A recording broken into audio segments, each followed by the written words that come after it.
Mr. Beardzino, and yeah, we're gonna be doing another Walking Dead review. Yes, been like 2 weeks since I've done one, so I'm gonna be skipping over episode 3 and episode 4, season 5. We're gonna be doing season 5, episode 5. It's titled Self Help. Thank you, Zone Leader, for that. And first off, hell of a lot better than last week's episode. I'll say that much. I'll do my full feelings on that episode once I review it. Wasn't too impressed with last week's episode, but this week it was following Glenn, Maggie, Abraham, Eugene, Rosita, that entire crew, and right off the bat we have a really awesome action scene where the church bus flips, and that was really, really cool.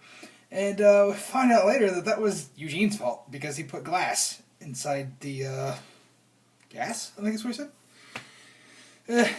Something like that. Or maybe the oil. Glass in somewhere. I didn't pay that much attention.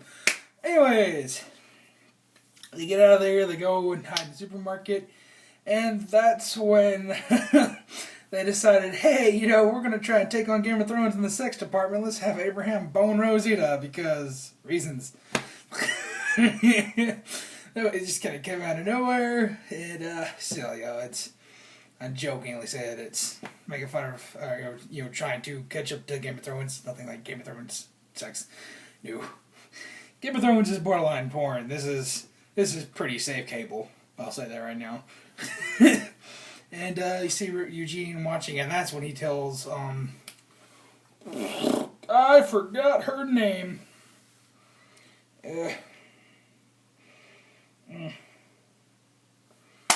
Okay. Chick that Eugene likes. Damn it, I always forget her name. Anyways, moving on. You know who I'm talking about if you've seen the episode. And I'm sure somebody will call it. I'll put an annotation. Once I figure it out because I'm an idiot. Anyway, I gotta get through this. They continue forward. You see Maggie and Glenn. Looks like they're probably about to do it. They didn't show it. And then the next day they find a fire truck, which is a really cool sequence, which nobody's ever really tackled in any kind of media before, which I think is really nice. It's like when they move the fire truck forward, it releases pressure on a door, which is actually holding some walkers in. They come pouring out. They're trying to fight them. They're all about to die. And then Eugene's up on top with the actual water cannon, and he just blasts all the walkers. But because it's a very high pressure cannon, if you ever get hit by a fire hose, then it's gonna fucking hurt. Really hurts. It's really high pressure. That stuff can rip your skin off, and it does. It just shreds the walkers, because they're already rotten. Their skin's already about to fall off as it is. I mean, they're dead walking around. I mean, just one little nudge, and they're gonna fall apart. So imagine you have this big high pressure water hitting them, they're gonna. Well, that was really cool. That was a really cool sequence. And of course, they get the convoy, they move on down the road, and that's when you see there's a sea of walkers. Abraham flips his shit, and he says we need to go on, and that's when the big revelation comes out that Eugene has been lying the entire time. Now, I was not that that far into the comics. I've never read a single of the comics in my life. I just know the storyline up until the prison saga. All right. I know through Sprouthling's Dolphin that they are pretty much sticking with the comics right now with the major events. So it totally makes sense that Eugene's coming out part that I was lying the entire time. I'm not a scientist. There is no cure. That was really nice. The fact that they included that they're sticking with the comics. But that was a really big revelation, and Abraham flipped his shit even more. Knocked his ass out cold, and Eugene might actually be dead. I mean, the way he hit him, uppercut like this, he could have broken the bone in his nose, and the bone could have flipped up, landed in his brain, and killed him. I've seen that on a CS episode a long time ago, so I know not to hit people in the nose like that, which Abraham did. So you probably killed Eugene.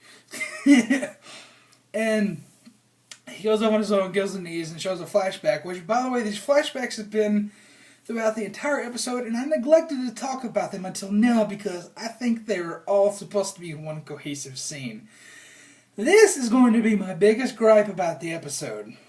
When they showed the clips, the flashbacks beforehand, interlude in between the, parts in the episode, they seemed really out of place.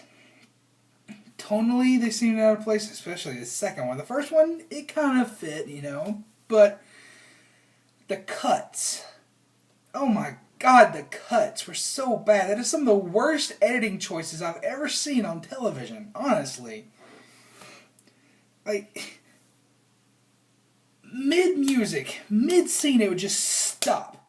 It's like there's a whole section missing that they just took out. It's like they just spliced it in there to splice it in there.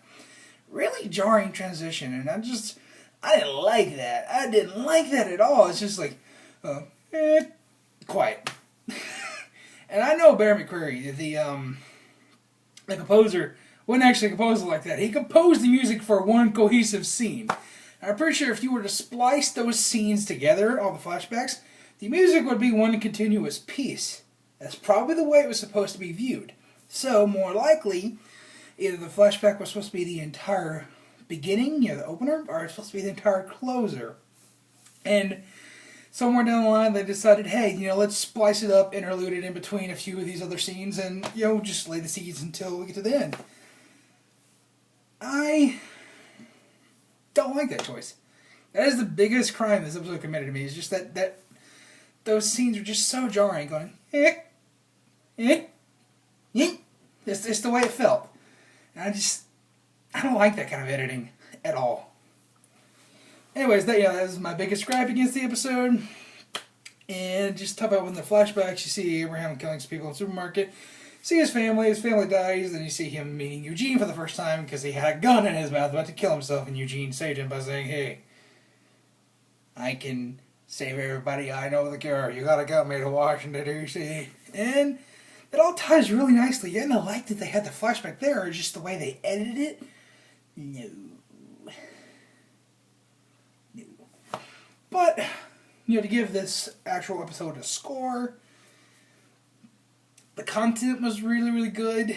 The sex was a little jarring. I was like, just seems like it was there just to be there. But I'm not going to nitpick it on that. But the biggest crime is the editing. And this is probably the first time I've ever actually knocked down an episode because of editing or anything like that. But if it wasn't for the editing, this would be a solid 9. But because that editing is so jarring and it just sticks with me, I'm going to have to give the episode an 8.2. Because it knocks 8 points off because it was that jarring to me that it just sticks on my head. That's one thing I remember. The first thing I remember about the episode is that no, but otherwise, fantastic episode. Way better than last week's, which I'll review in a future episode. But yeah, 8.2, and like I said, it was great. It's just the editing. I have to knock it down for the editing because that was bad. That was pretty bad. Really jarring. I didn't like that. I didn't like that one bit. Anyways, leave your thoughts in the comments down below. Call me an idiot for, knocking it down for the editing if you want to. I don't care. I know you're going to. But, let me